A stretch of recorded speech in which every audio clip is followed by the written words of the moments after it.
Aujourd'hui, on plonge dans une affaire qui glace le sang. Le téléphone d'un mercenaire blanc opérant au Niger vient d'être récupéré, et ce qu'on y a trouvé défie l'imagination. Messages cryptés, coordonnées GPS, contacts explosifs, ce smartphone est une bombe à retardement qui expose les coulisses sombres des opérations clandestines au Sahel. Accrochez-vous, parce que cette vidéo va vous secouer. On y va ? Un assaillant de nationalité française, que ça suffit pour extrapoler. Non, il n'a même pas besoin d'être français. Aujourd'hui, la France, pour nuire à l'Afrique, n'a pas besoin d'envoyer des Français. Parce que les Français savent qu'en matière de nuisance, le nègre est tellement mauvais contre son frère que tu envoies le nègre, il fait mieux que si tu avais envoyé un Français. Alors, donc, on n'avait pas besoin de prendre un Français pour avoir les informations. Dès qu'on a pris des gens vivants, mais ils vont dire quand même d'où ils viennent, qui les a envoyés. Maintenant, même si on n'a pas pris quelqu'un vivant, on te parle d'un téléphone. Aujourd'hui, c'est un téléphone, notamment celui de Damiba, qui est en train de foutre le bordel au Burkina avec toutes les informations auxquelles personne ne pensait. Alors ici aussi, il y a un téléphone d'un Français qui parle. Et on va recouper ce que le téléphone dit avec ce que les gens qu'on a pris vivants disent. Ah, quand même, c'est des spécialistes de l'information. Je crois que le président Tiani du Niger nous a prouvé en maintes reprises qu'en matière d'information, il n'a pas de leçon à recevoir de qui que ce soit, il sait de quoi il parle. Donc, c'est un homme extrêmement bien informé. On a pris des gens vivants, on a pris des téléphones et on recoupe les informations. Alors, le président Tiani, s'il a parlé, c'est sûr qu'il est au courant de quelque chose. Alors, sur les commanditaires, comme vous le dites, le général Tiani a explicitement nommé les présidents Macron, Talon, Ouattara comme sponsors. Ce que je voudrais vous demander, sur quels éléments matériels l'enquête se base-t-elle pour étayer ces accusations qui sont quand même graves, hein? Oui. Est-ce que, personnellement, moi je n'aurais même pas cité Talon et Ouattara. C'est des nègres, c'est des esclaves quand ils voient un blanc. C'est comme ça.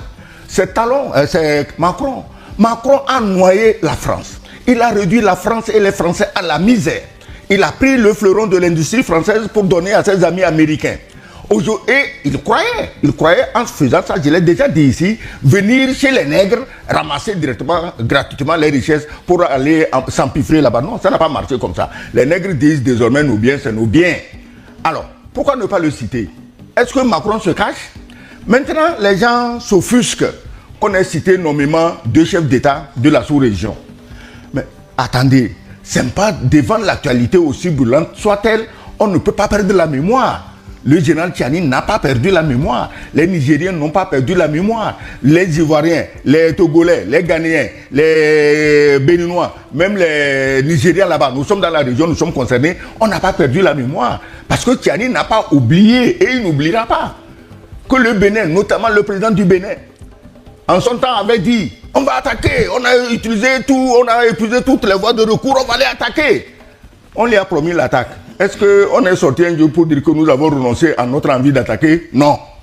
L'autre, lui n'a même, au moins Talon lui l'a parlé, hein, et on n'a pas vu un soldat. Mais l'autre, lui, il avait 850 soldats, avec beaucoup d'argent et beaucoup de nourriture. Allez, on va aller envahir le Niger. Mais qu'est-ce qui vous étonne qu'on les cite aujourd'hui? Tu m'as dit clairement que tu veux ma tête. Maintenant, je suis menacé, je te cite, et les gens s'offusquent.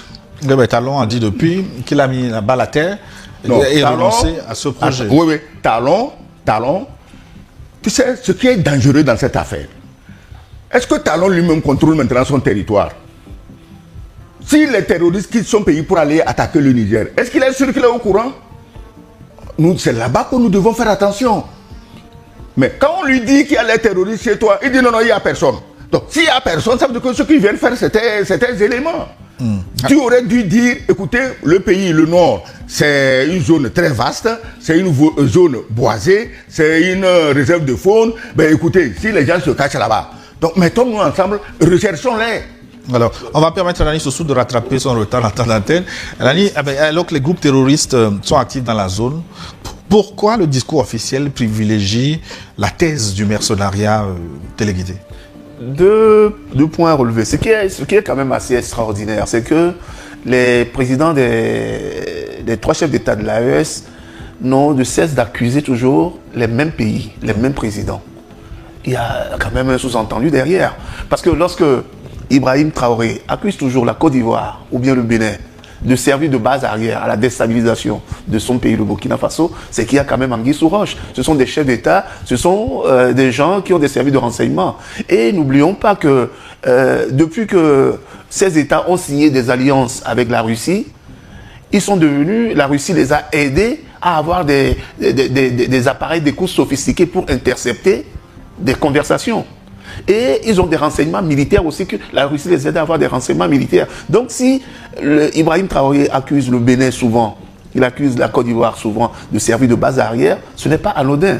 Si le Mali, en son temps, a toujours accusé la France ou bien la Côte d'Ivoire de servir de base arrière, ce n'est pas anodin. On se rappelle quand même que lors de la prise du pouvoir de Assimi Goïta, quelques mois plus tard, on a rendu public une conversation entre un ancien Premier ministre du Mali et le président ivoirien qui traitait les Maliens d'idiots. Je ne sais pas si vous vous rappelez encore. On se rappelle même mieux que ça. L'affaire Voilà. Il leur a dit que les Russes n'ont pas d'armes pour leur donner, que c'est de la quincaillerie. Aujourd'hui, on leur dit d'aller se mesurer à la quincaillerie russe au Burkina, mais ils sont allés planter un drapeau dans un coin de brousse et ils ont fui comme des lapins. Donc, voilà la quincaillerie russe qui fait peur. Donc le Mali également n'a de cesse d'accuser ce pays. Et Tiari surtout, qui n'a pas sa langue dans sa poche, a souvent l'habitude de nommer, de citer nommément ceux qui l'accusent. On se rappelle que des Français avaient été arrêtés au Niger, au Mali aussi, qui ont parlé, au Burkina d'ailleurs, où des Français ont été emprisonnés, et ce sont des gens qui ont parlé. On se rappelle également l'incident des 49 mercenaires ivoiriens arrêtés au Mali, qui ont parlé et qui ont donné les sources de leur financement et les commanditaires de tout ce qui pouvait se passer à l'époque au Mali. Donc ce sont des éléments quand même de preuve qui permettent aujourd'hui à ces chefs d'État de dire que à la fois le Bénin et à la fois la Côte d'Ivoire servent de base arrière. Or, on sait le lien intrinsèque qui lie, par exemple, le président ivoirien au président français. Et on sait également comment de bonnes relations existent entre la France et le président béninois Patrice Talon. Donc au regard, quand on met côte à côte tous ces éléments et que ces trois pays n'arrêtent pas d'accuser, de porter des mains accusateurs sur les mêmes pays, il y a quand même anguille sous roche. Et qu'il va falloir quand même se documenter pour voir pourquoi ces pays-là n'accusent pas d'autres pays et que c'est toujours les mêmes pays qui sont accusés. Voilà, vous venez de voir ce que cachait ce téléphone. Glaçant, non ? Cette affaire soulève des questions énormes sur ce qui se passe vraiment au Sahel et sur les intérêts en jeu. Si cette vidéo vous a ouvert les yeux, lâchez un like, abonnez-vous et activez la cloche pour ne rien rater de nos prochaines révélations. Dites-moi en commentaire ce que vous en pensez. Complot ou réalité ? On se retrouve très bientôt pour une nouvelle enquête. Salut!